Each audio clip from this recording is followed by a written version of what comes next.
টেঙাখা তেলপানী বনগাঁৱত বিধায়ক তেৰছ গোৱালাৰ উপস্থিতিত 15 গৰাকী লোকৰ মাজত ভূমি পট্টা বিতৰণ। ডিব্ৰুগড় জিলা প্ৰশাসনৰ উদ্যোগত আৰু জনজাতি উন্নয়ন প্ৰকল্প সঞ্চালকৰ সহযোগত টেঙাখাটৰ অতি ভিতৰুৱা অঞ্চল তেলপানী বনগাঁৱত ইতিমধ্যে চাবুৱাত অনুষ্ঠিত হোৱা জনজাতীয় গৌৰৱ দিৱসৰ অংশ হিচাপে বুধবাৰে 15 গৰাকী স্থানীয় লোকক স্থানীয় বিধায়ক তেৰছ গোৱালাৰ উপস্থিতিত ভূমি পট্টা বিতৰণ কৰা হয়। এই উদ্দেশ্যে সমাজসেৱক গণেশ দাসে সভাপতিত্ব কৰা ৰাজহুৱা সভা আধৰাৰ লগতে উদ্দেশ্য ব্যাখ্যা কৰে সমন্বিত জনজাতি উন্নয়ন প্ৰকল্প বিষয়া সুপ্ৰিয়া বাউলাৰীয়ে। মই যেতিয়া PDITP চাৰ্জত আহিলোঁ তেতিয়াৰ পৰা যোগাযোগ কৰি থাকে যে এই প্ৰত্যেকখন হৈ যাব লাগে, বাইদেউ হৈ যাব লাগে, আমাৰ ডকুমেণ্টেশ্যনৰ কিছুমান কাম বাকী আছিলে, সেইকাৰণে দুদিনমান দেৰি হ'ল। কিন্তু আমি যোৱা 23 নৱেম্বৰ তাৰিখে আমাৰ মাননীয় কেন্দ্ৰীয় মন্ত্ৰী সৰ্বানন্দ সোণোৱাল ছাৰে যেতিয়া আমাৰ জনজাতীয় গৌৰৱ দিৱস পালন কৰিছিলে লাহোৱালত, তেতিয়া চাবুৱাত আমি তেওঁলোকক আনুষ্ঠানিকভাৱে ভূমি পট্টা প্ৰথম প্ৰদান কৰিলোঁ আৰু আজি তাৰেই অংশস্বৰূপে আমাৰ মাননীয় বিধায়ক মহোদয়ে বাকী পট্টাকেইখন আপোনালোকক দিবলৈ আহিছে। ভূমি পট্টাকেইখন আচলতে আমাৰ যোগ্য ব্যক্তিসকলে পাইছে বুলি ক'ব লাগিব আৰু যিহেতু ফৰেষ্ট ৰাইট এক্টৰ আণ্ডাৰত এইখন ভূমি পট্টা দিয়া হৈছে, গোটেই কথাখিনি তেওঁলোকক অলৰেডি বুজাই দিয়া হৈছে যে তেওঁলোকে কি কি সুবিধাসমূহ এই পট্টাখনৰ পৰা পাব পাৰিব বা তেওঁলোকে যে এইখন ট্ৰান্সফাৰ কৰিব নোৱাৰে এই কথাখিনি বুজাই দিয়া হৈছে। এইখিনিয়ে আছিলে। সভাৰ আৰম্ভণিতে বিশিষ্ট অতিথিসকলক ফুলাম গামোচাৰে সম্বৰ্ধনা জনোৱাৰ লগতে ছাত্ৰ ছাত্ৰীসকলে অসমৰ জাতীয় সংগীত পৰিৱেশন কৰি পৰিৱেশ সুন্দৰ কৰি তোলে।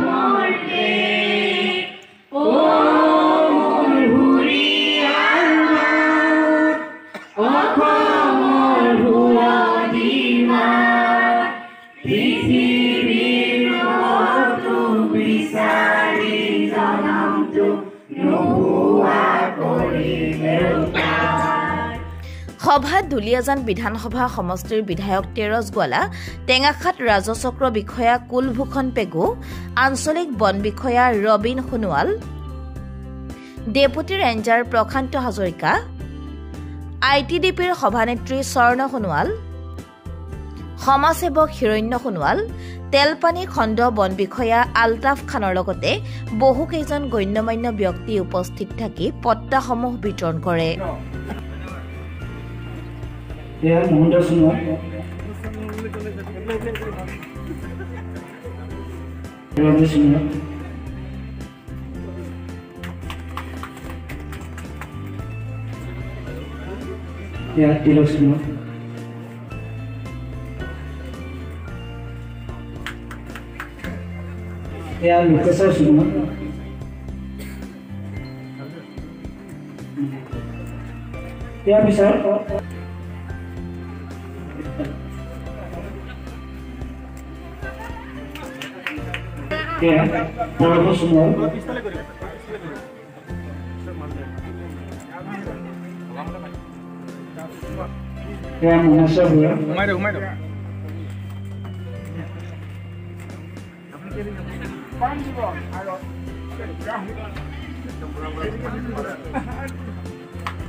বিপুল সোণোৱাল,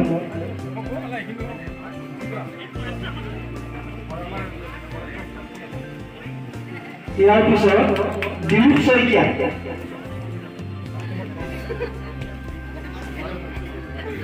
দিলীপ শইকীয়া,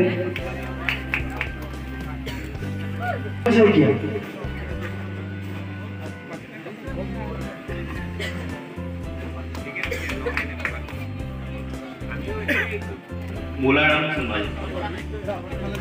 এফালে ঘূৰি দিয়ক।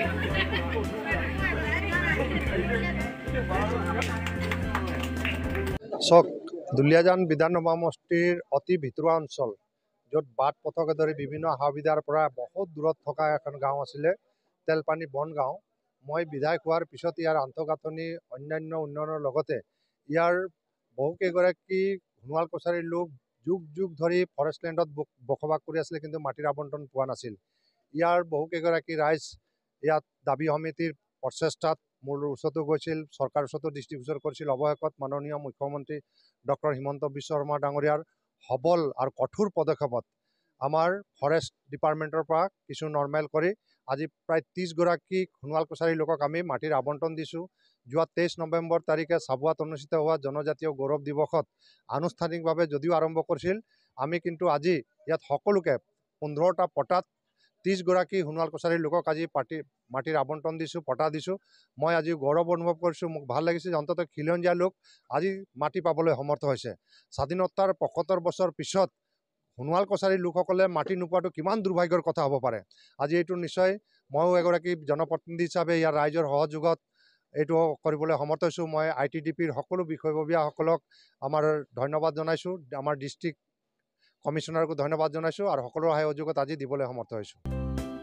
এক দীৰ্ঘদিনীয়া প্ৰচেষ্টাৰ অন্তত মাটিৰ পট্টা লাভ কৰোতাসকলে সন্তুষ্টি প্ৰকাশ কৰাৰ লগতে এই ক্ষেত্ৰত টেঙাখাটৰ অন্যতম সমাজসেৱক হিৰণ্য সোণোৱালে বিশেষভাৱে সহযোগিতা আগবঢ়োৱাত তেওঁৰ শলাগ লোৱা পৰিলক্ষিত হয়।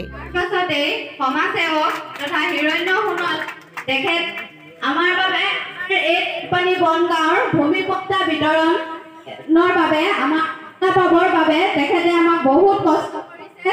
আমাৰ বাবে তেখেতে টেঙাখাটৰ পৰা আহি তেলপানীৰ পৰা FRCৰ সদস্যসকলক থৈ যায়হি আৰু তেখেতে আমাৰ বাবে বহুত কষ্ট কৰিছে। গতিকে তেখেতক আমি অশেষ ধন্যবাদ জ্ঞাপন কৰিছোঁ। তেখেতকো এখন ফুলাম গামোচাৰে সম্বোধনা জনাইছে সোণোৱালে। হয়, আজি দিনটোত অত্যন্ত আমি সুখী হৈছোঁ, খুবেই ভাল লাগিছে। আমি 9 চনৰ পৰা এই ভূমি পট্টা সম্পৰ্কত যুঁজি থকা হৈছিল। আজি 15 বছৰ কাল আমাৰ যি ইয়াত এখন কমিটি গঠন কৰি দিছিলে বন অধিকাৰ সমিতি, তেখেতসকলৰ প্ৰচেষ্টাত আৰু শেষত আমাৰ হিৰণ্য সোণোৱাল ডাঙৰীয়াৰ তত্ত্বাৱধানত বুলিয়ে ক'ব লাগিব। তেখেতে অশেষ চেষ্টা কৰিলে, নহ'লে দিনবিলাক পিছুৱাই গৈছিল। উপায়ুক্ত মহোদয় কাৰ্যালয়ত মানে কিছুমান কামৰ মানে বিভিন্ন ধৰণৰ অজুহাত দেখাইছিল, মানে এনেকুৱা ধৰণৰ যে আজি এই কামটো এনেকৈ হোৱা নাই বা কোনোবা এজন অফিচাৰ আজি বদলি হৈছে, তেনে ক্ষেত্ৰত আমি বহু আশাবাদী হৈও ৰ'বলগীয়া হৈছিল। কাৰণ ইয়াৰ মাজত এবাৰ হওঁ অৱস্থাৰ পৰা এই কামটো পিছুৱাই গৈছিল। তেতিয়া আমি এনেকুৱা ধৰণৰে আগত ডাঙৰকৈ সভা পাতিবলৈ মানে পেণ্ডেল চেণ্ডেল বনোৱা হৈছিল, সকলো যোৰ কৰা হৈছিল, কিন্তু হৈ নুঠিল। আমি দুৰ্ভাগ্য বুলি ভাবিছিলোঁ, তেতিয়া হতাশ নহয়।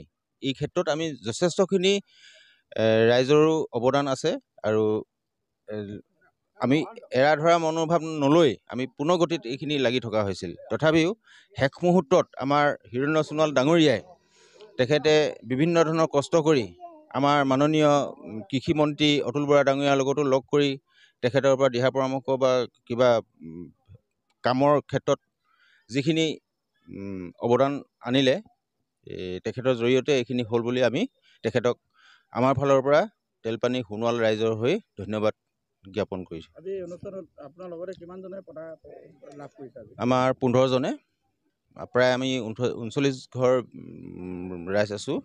39 ঘৰৰ ভিতৰত আমাৰ 15গৰাকীয়ে প্ৰকৃততে 15 ঘৰৰ মানুহে পটা পাইছোঁ। কাৰণ কেলৈ বাকীসকল আমাৰ উত্তৰাধিকাৰী প্ৰায় বিয়া বাৰু কৰি বেলেগ হোৱাৰ কাৰণে অধিক ঘৰ হৈছে। প্ৰথম অৱস্থাত আমাৰ 15 ঘৰে।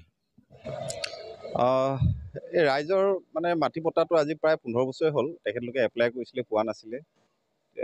বিভিন্ন ধৰণৰ তেখেতলোকৰ মানে কি হয়, চৰকাৰী কামৰ অলপমান দেৰি হোৱাৰ কাৰণে তেখেতলোকে মানে ভাগৰি পৰিছিলে। সেই সময়ত মোক কৈছিলে যে কিবা এটা কৰিব পাৰি নেকি সোনকালে। মই তেতিয়া কৈছিলোঁ যে আমিও ছাৰৰ লগত কথা পাতি চাওঁ। আমি চৰকাৰী বিষয়াবোৰৰ লগত কথা পাতিলোঁ আৰু মাননীয় কৃষিমন্ত্ৰী আমাৰ অতুল বৰা ডাঙৰীয়াৰ লগতো আমি কথা পাতিছোঁ।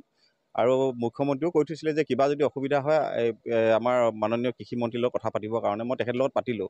পতাৰ পিছত তেখেতলোকে কৈছে যে যিমান পাৰে আমি অলপ সোনকালে দিব লাগিব, কাৰণ আমি DC ছাৰকো জনাইছিলোঁ যে যেতিয়ালৈকে মাটি পট্টাখিনি তেখেতলোকে নাপাব যে বিভিন্ন আঁচনিৰ পৰা বাদ পৰিছে, যেনেকৈ আপোনাৰ আমাৰ PM কিষাণ নিধি যিবোৰ আছিলে আপোনাৰ এই আঁচনিৰ পৰা তেখেতলোকে বাদ পৰি আছে। তেখেতলোকে ইয়াত 90%ৰ ওপৰৰ মানুহে আপোনাৰ খেতিয়ক হয়। তো সেইকাৰণে আমিও প্ৰায় মই আজি 3-4 মাহৰ আগতেই গম পাইছোঁ যে তেখেতলোকৰ মানে কি হৈছে যে কিছুমান মানে কাগজ পত্ৰ অলপমান খেলি মেলি হৈ আছিল। এতিয়া কাগজ পত্ৰবিলাক অকণমান ধুনীয়াকৈ মিলাই মেলি দিয়া হ'ল আৰু DC ছাৰৰ লগতো কথাখিনি বুজাই দিয়া হ'ল, তেখেতলোকেও বুজি পালে আৰু লগে লগে আমাৰ এই কামবিলাক সফল হৈ আহিলে। আৰু মই ধন্যবাদ জনাইছোঁ আমাৰ IDTP যিসকলে ৰাত দিন সমান লাগি কিনে আমাৰ এই কামবিলাক কৰি দিলে।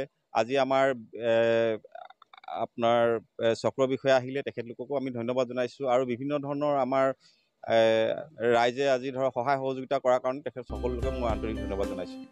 News desk report Tengakhat live.